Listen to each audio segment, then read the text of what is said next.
A fantastic thing is trying to happen to you at this very moment. Your life.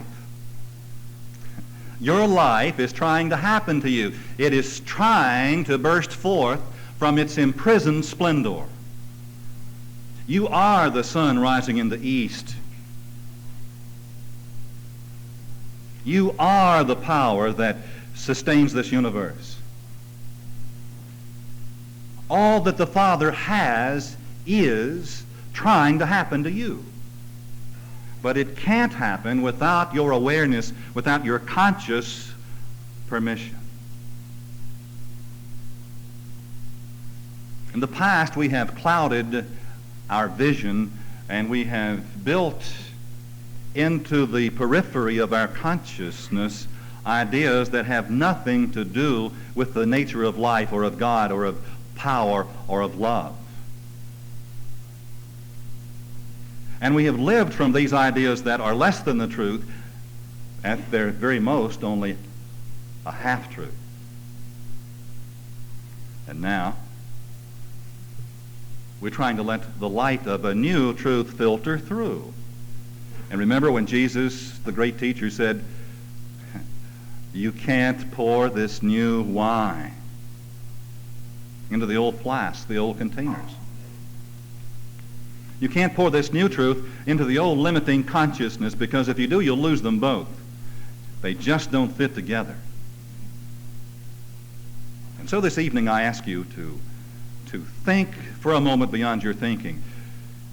Do not try to fit these new ideas that will come to you from within yourself, of course, but do not try to fit them into the framework of your normal thinking, because it is your normal thinking that is causing your abnormal life.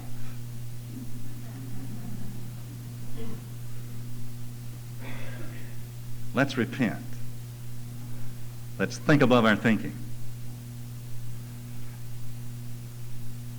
Did you ever wonder what a strange thing it is to be alive, and wonder how it ever possibly happened to you? Did you? I have. This morning in the Free Press, in the cartoon Pot Shots by Ashley Brilliant, Ashley wrote, even when it's your own song, you still have to learn how to sing it. And even when it's your own life, you still have to learn how to live it. And the thing that they have not taught us is how to live our lives. They taught us how to drive an automobile and lots of other things.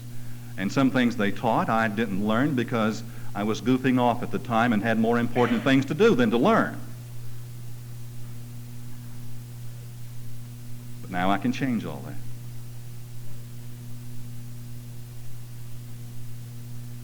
Our class this evening will be devoted to the second and third chapters of your Erroneous Zones. The second chapter is called First Love. First love.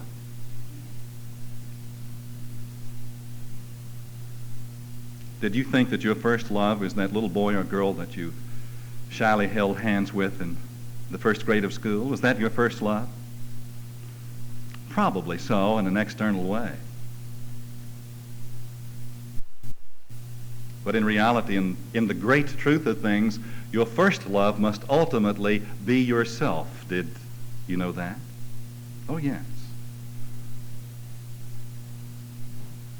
The worth, the value that you place upon yourself will be in direct proportion to the love that you express for yourself. You are worthy because you say it is so. If you depend on others for your value, it is other worth. Actually, you have great worth and value even if you say it isn't so. That value was placed there in you in the beginning. It is you, the essence of you, the beauty of you, the glory of you. It is that self of you that is seeking to escape the prison of the erroneous thought and emotional patterns, those erroneous zones with which we have contaminated our minds. Wayne Dyer says that You may have a social disease, one that will not go away with a simple injection, that you are quite possibly infected with the sepsis of low esteem, that you probably have a very low self-image. Sepsis means the presence of pathogenic organisms and their toxins in the bloodstream or tissues. And it comes from the Greek word meaning putrefaction, or to make rotten.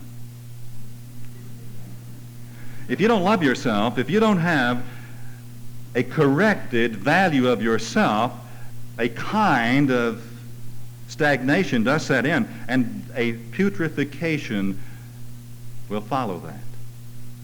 When you were a child, have you ever waded in a stagnant pool in the summertime? You never did? You never felt those little oozy things that got between your toes?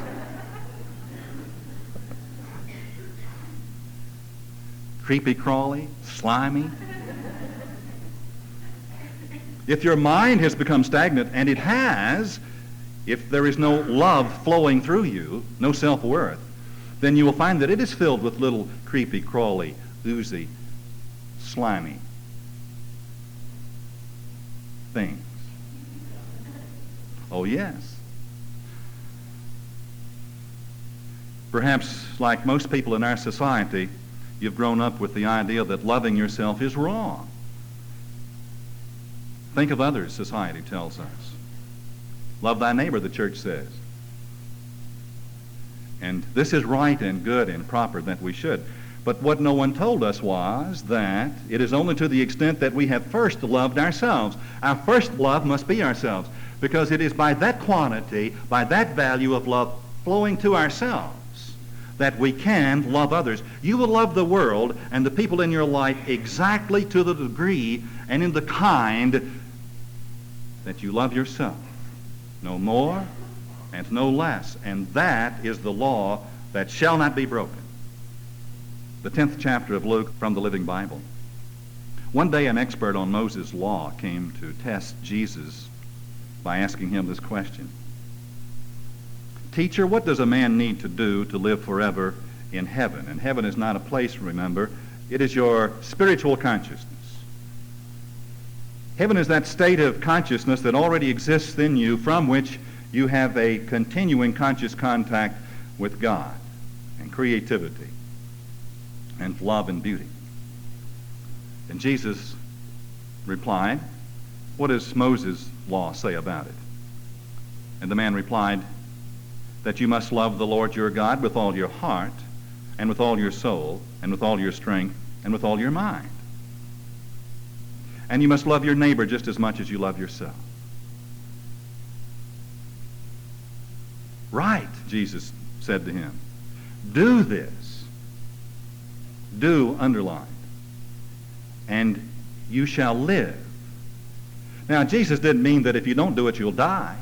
Because we know lots of people who don't do it. The world is filled to overflowing with people who do not do it.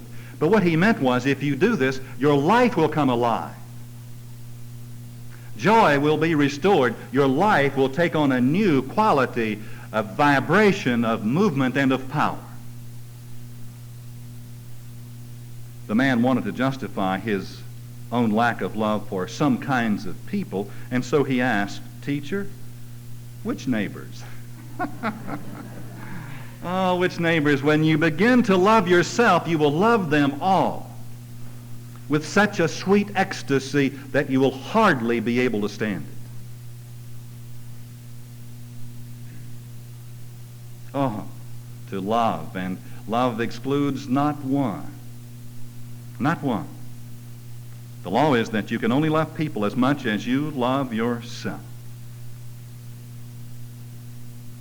Dyer gives a description, a definition of love.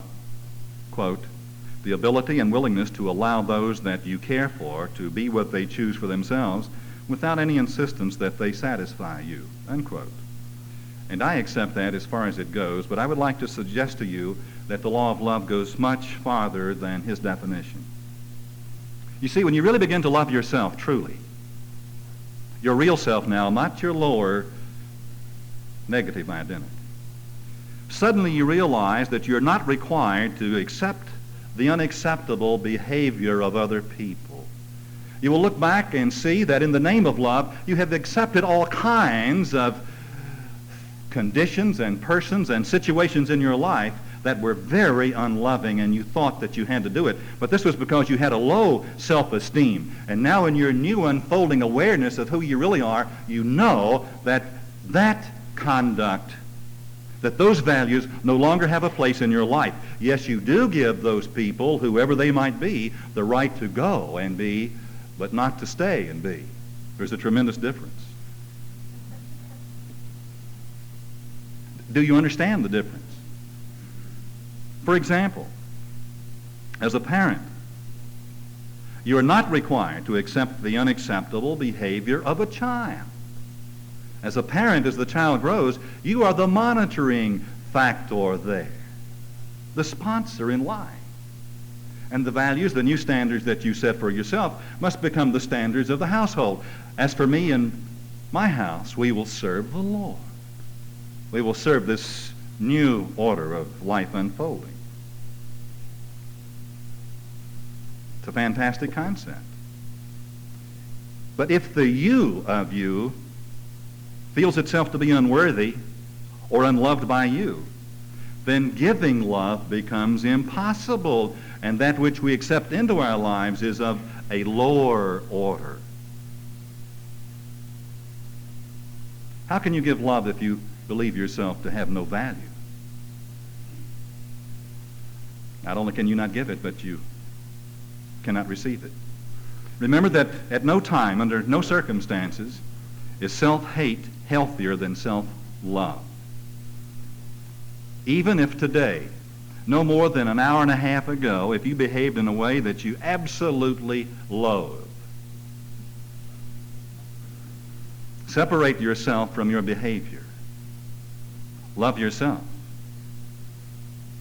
But instead of hating yourself, develop positive feelings and attempt to learn from the error and resolve not to repeat it again.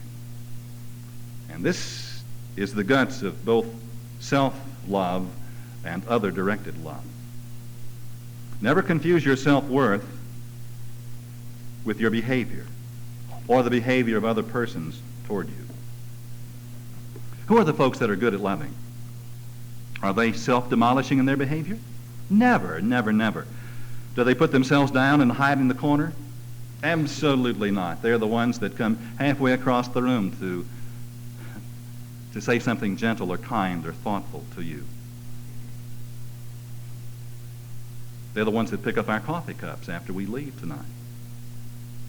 Always doing something that shows their esteem and their awareness of your value.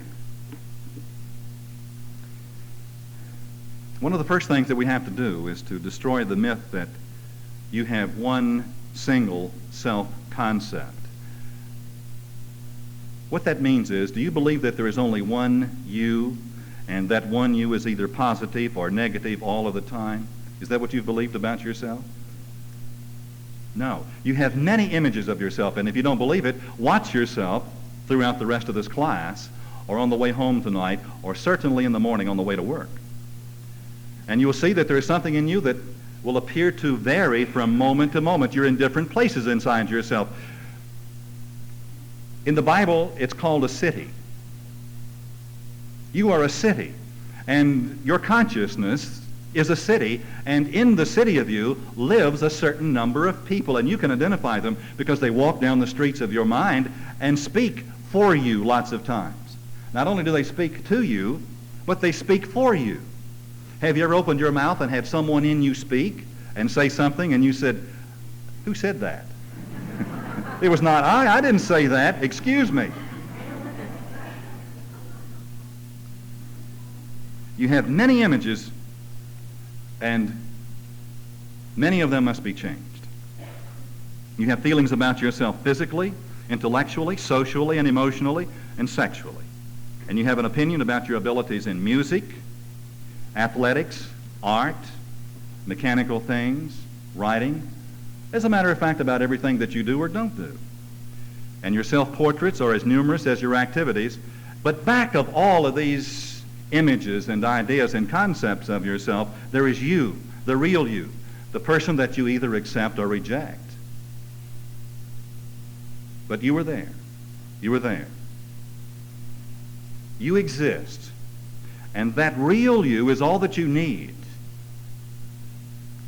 But you must become aware of this real you in a moment called now, and begin to value that which you are, and to love that which you are, to acknowledge that which you are, and to show your esteem, your appreciation for that which you are, separating that which you are from the unacceptable behavior that seems to engulf you from time to time. Well, your reevaluation of yourself has to take place with some part of yourself. So let's begin with the physical you. Let's start by loving your body. Would you like to do that? Do you like your body? If you answered no, let's try to break it down into some of its components. Let's start at the top. Do you like your hair? Your forehead?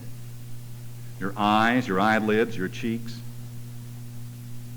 How about your mouth? Most people don't like their mouths, you know.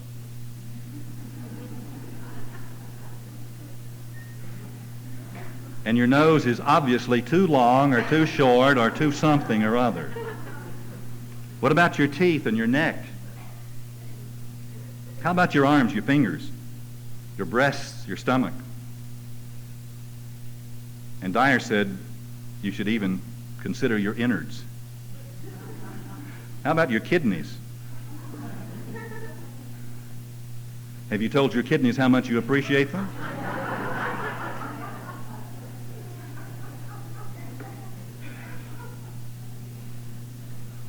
How about your Rolandic fissure?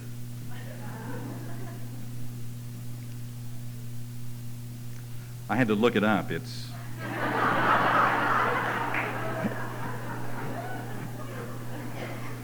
the central fissure or fold of the brain. I'll bet you haven't thought about it all day long. But aren't you glad it's there, aren't you? What about your cochlea? That spiral tube of the inner ear that resembles a snail's shell. And you could not hear without it. How about your pinna?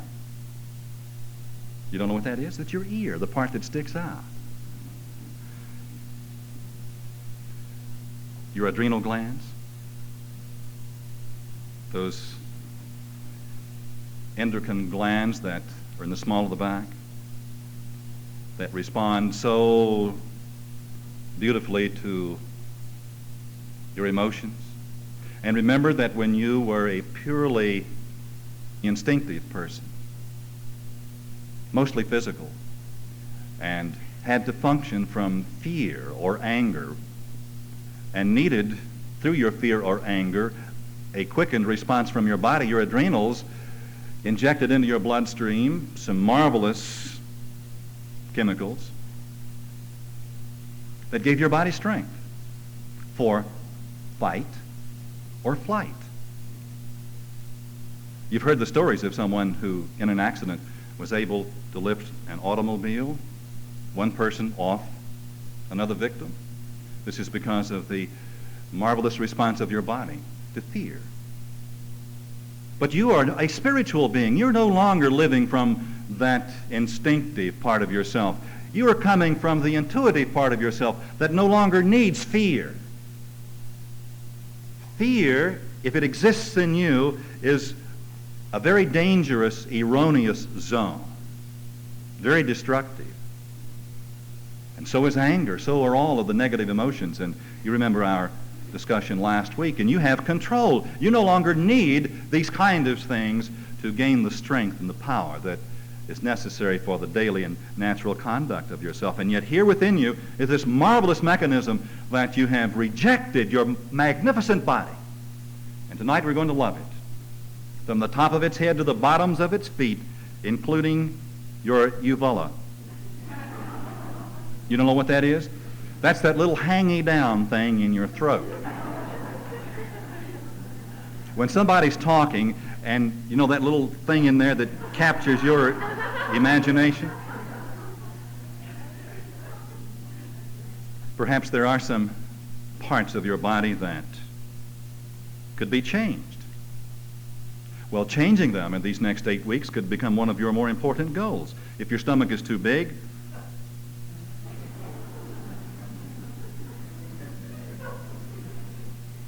or your hair is the wrong color or style, remember that those were choices that you made in another present moment experience back there, and you accepted that as being true or acceptable to you. But now, in this present moment, you can make a new decision and thereby begin this process, this marvelous, enjoyable process of changing yourself. Now, I grant you that there are parts that can't be changed. If you're 4 feet 11 inches tall and have said that you're too short, I doubt if you'll grow 3 inches in the next 8 weeks. But you can change how you feel about what is too short. There is really nothing that is too anything. Legs are not too long and eyes are not too narrow. There are no breasts that are too small or too large.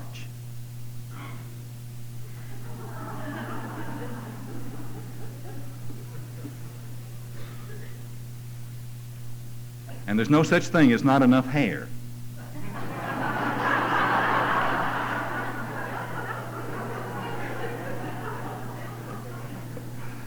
Now, I used to think there was.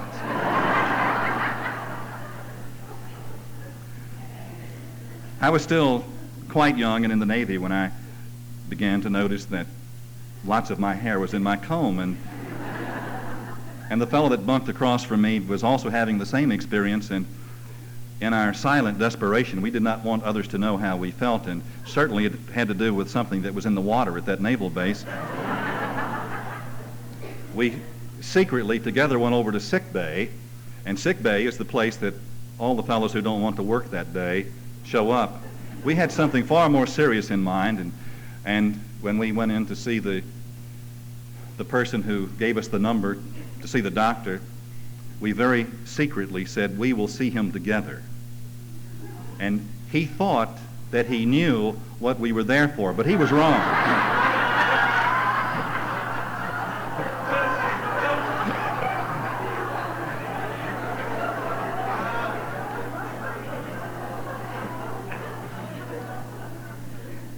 We were there because we were losing our hair, and we waited for hours in that long line, and finally our number was called, and we went down the long corridor, the last door to the right, and walked in, and the doctor sat behind his desk, more bald than Wayne Dyer. So imagine our dismay when we walked in, and there was not much that he could do. It was many years after that before I was able to see the levity of that occasion.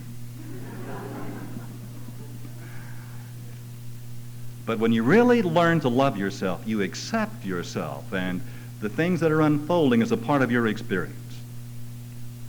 I think that one of the greatest things that's happened in the 20th century are the cosmetic aids that are provided for people who really want to do something with themselves.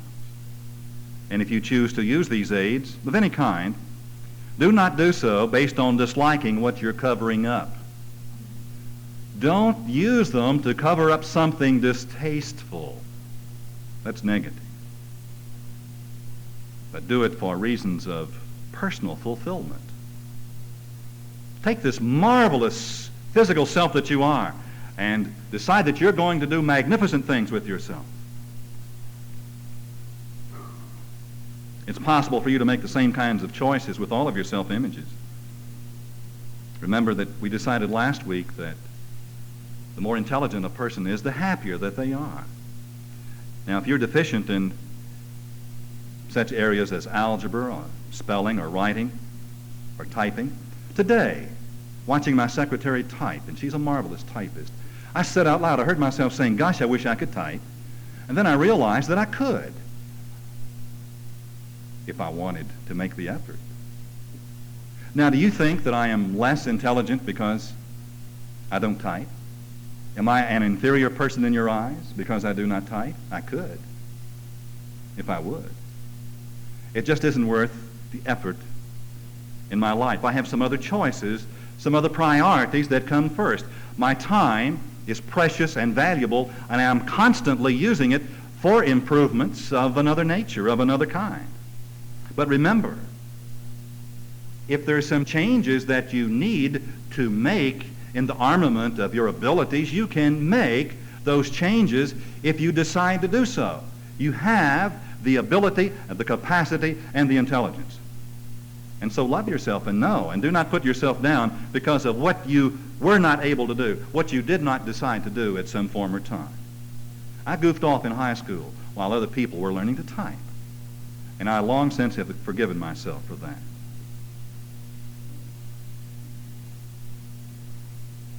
If you are socially inept, you can change that. You can look at your life and discover any area in which you do not feel adequate or competent and make the joyous now decision to become that person that fits the new image that you have of yourself. This is true of any artistic or mechanical or athletic or musical ability that you might choose. It is in you, waiting to be experienced. Repairing things that don't measure up can be a delightful undertaking, the most joyful undertaking that I know of. I've been involved with it for 25 years. But there's no reason to choose to feel unworthy just because there are things about yourself that you're going to improve. Love yourself because you have made the decision to bring about remarkable changes in your life. One of the things that you will need to do is to accept yourself without complaint. Self-love means accepting yourself as a worthy person because you choose to do so. Fully functioning people never complain. They never complain about the rocks that are too rough, the ice that is too cold, or the sky that is too cloudy, or the pain they have in their stomach. They simply do not complain. So the moment that you begin to love yourself and accept yourself, know at that moment that you have given up your right to complain. Now, doesn't that make you sad right off? The next time you're in a social gathering of 4 or more couples, 6 or 8 people, try this little exercise. Begin to notice how much conversation is spent complaining. Notice it. And when the party is over, and everyone has gone their separate ways, ask yourself, how much of the complaining that took place here tonight has accomplished anything? What could we do about it, even if we try? Or who really cares about those things? I don't really care about them. And then the next time you are about to complain, keep the uselessness of that night in mind. It will startle you when you see the tremendous amount of energy that is used in complaining about things that no one on earth can do anything about. If you choose to not love yourself and treat yourself as unimportant by placing other heads higher than your own, you will experience being able to avoid any and all risks that go with establishing love relationships with others, and thereby eliminating any possibility of ever being rejected or disapproved. If you don't love anyone, they can't hurt you, can they? Don't really let the walls come down, and then you'll never be disappointed or rejected. You'll find that it is also easier to remain the way you are. As long as you're not worthy, there's no point in trying to grow or to be better and happier. And then your payoff will be to remain the same. And also, you'll have convenient scapegoats to blame for your own misery. And they'll usually be right around the house. You won't have to go very far to find them. And you'll be able to do another exquisitely beautiful type of suffering called being depressed. Being depressed is always living in some other time or place or hoped-for condition that never could have happened. If you want to get out of a depression, come into the now. A now moment absolutely defies of depression. You cannot be depressed in the consciousness of now. The practice of self-love begins with your mind, but it requires the learning of how to control your thinking. And this requires a lot of present moment awareness. It's very difficult to be aware on a continuing basis unless you're a part of a self-improvement group or organization. So depending upon your nature, your need, where you're coming from in your own life, join AA or OA or a health club to improve your weight or to get in good shape. Or better still, come here on Wednesdays and Sundays. And will be amazed at the power that will be generated by the marvelous people that exist in your life. And eliminate jealousy by recognizing it as a put down of yourself. Dyer gave an example of a way to love yourself. He said that you can stand naked in front of a mirror and tell yourself how attractive you are. I want you to close your eyes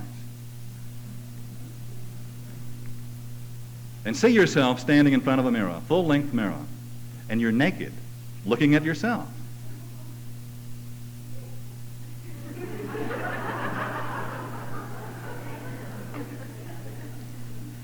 Keep looking. You are a marvelous person. And know that you are. This body in which you live, this machine that lets you walk around in it all day, is marvelous. And you tell it that you love it, and how grateful you are, how much you appreciate it from the top of its head to the bottoms of its little feet. Last night I was looking at my feet, and I just loved them, and I told them how much I loved them. And my toes just wiggled and wiggled. And now, step closer to the mirror until you only see your face, and now your eyes. But look through your eyes into the soul of you, that real self of you that is back of your body. And for a moment this will shock you to look upon yourself and silently speak your name. And then again, speak it firmly and tell yourself, I love you. I respect you. I appreciate you for what you are, for this fantastic being that you are, that I am now only beginning to discover. I am now only beginning to discover the magnificence of you. You are truly great beyond my imaginings. And I promise you that I will become your friend, your very best and dearest friend. I will love you and cherish you and protect you from all the things that have diminished you in the past. And now slowly open your eyes. Remember last week when I asked you if you could accept yourself without complaint? If you can love yourself at all times, and if you could give and receive love, and of course you can, because you just did it, and to continue to do it tomorrow and the rest of this week as you move out into the experiences of your life will help you to be the most beautiful, exciting, and worthy person that you have ever known.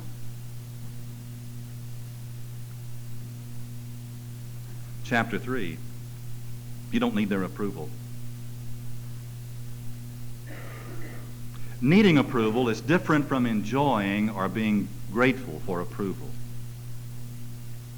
If you need approval, you will probably not enjoy it. As a matter of fact, if you really need approval, you will probably not recognize it when you get it. Did you know that? And even when it comes, it will never be enough, because you will need more than that to fulfill your need. And then when they give you more, that too will not be enough. Because needing approval is a mind sickness. It is an erroneous zone in consciousness of the first magnitude. You may have spent far too many hours and days and weeks of your life in an effort to win the approval of others, an effort that you need not have expended at all, or in being concerned with some disapproval that you have encountered or imagined. Because usually the people that need approval imagine all kinds of disapproval that they actually did not get. Their rejection is real to their minds, and the people that live around them do not know what they're speaking of. Now, we all enjoy applause and compliments and praise, and it really does feel good to get those strokes. That's a very important part of our spiritual growth. We're not talking about giving up approval. Oh, no.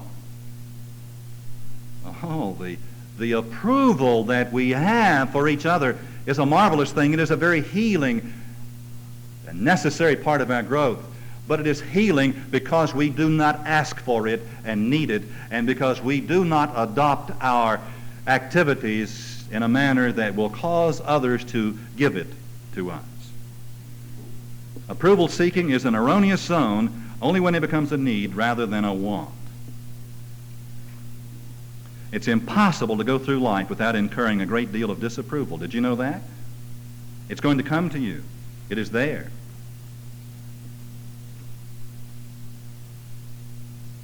The thought just occurred to me.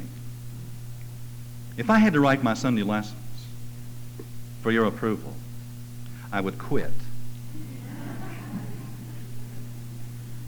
I would.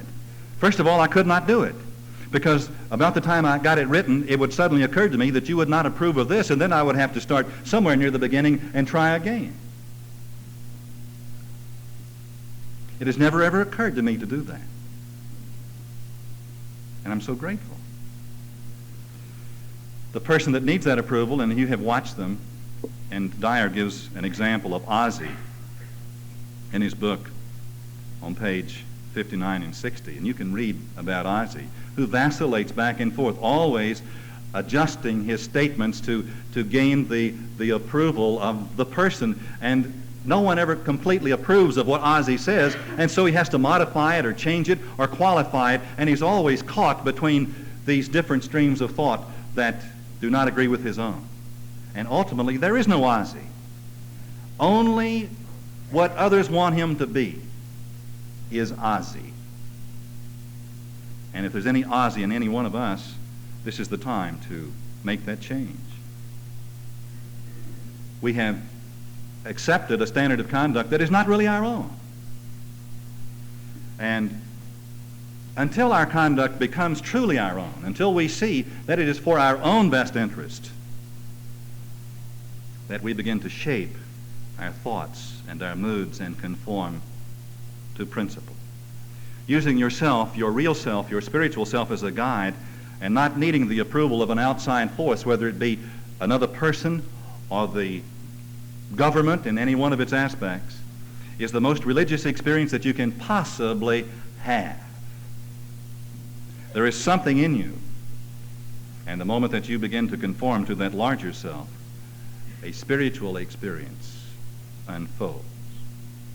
Every day we're bombarded with hundreds of cultural messages that encourage us to seek approval. Television and radio. You know the songs, I Can't Live If Living Is Without You. You Make Me Feel Like a Natural Man. It all depends on you. People who need people. You are the sunshine of my life. Now remember how we changed some things around last week. Let's rewrite these song titles. I make myself feel like a natural man. It has nothing to do with you except that you are someone to experience it with. I chose to love you. I must have wanted to do it then, but now I've changed my mind.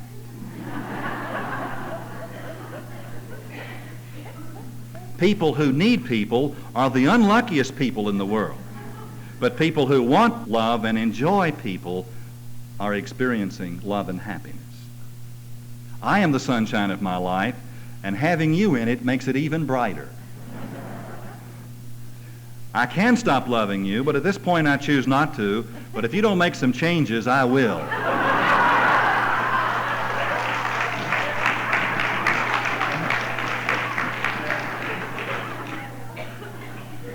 Now, admittedly, these songs won't sell, but at least you can They'll help you make a start on redirecting those unconscious messages that you've been sending to your ear. You can never escape disapproval. It is always there. Abraham Lincoln said, "If I were to read, much less to answer all the attacks made on me, this shop might as well be closed for any other business. I do the very best I know how, the very best I can, and I mean to keep doing so until the end. If the end brings me out all right, what is said against me won't amount to anything. If the end brings me out wrong, 10 angels swearing that I was right would make no difference at all." Oh, yes.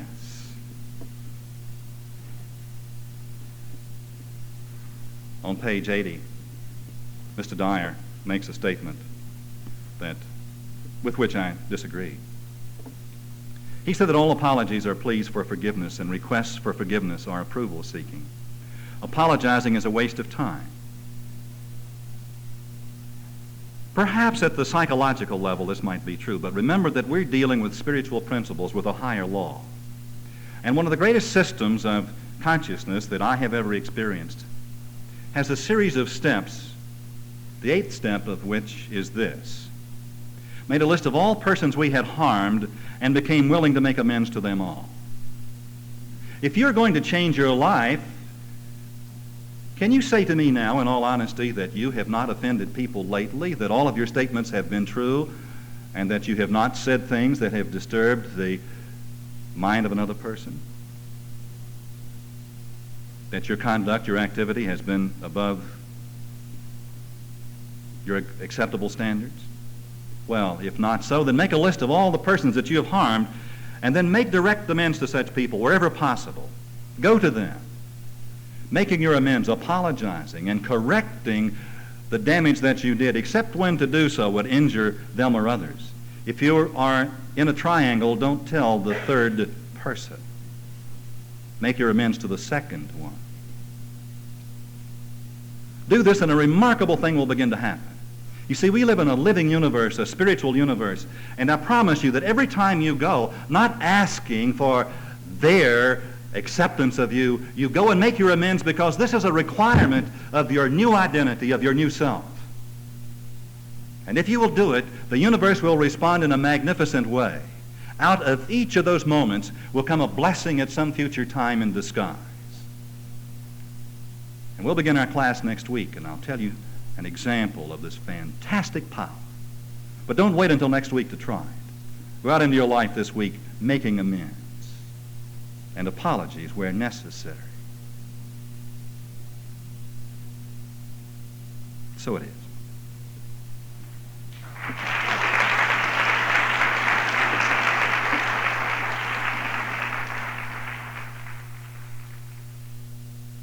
This concludes the lesson on Side B of tape number 1.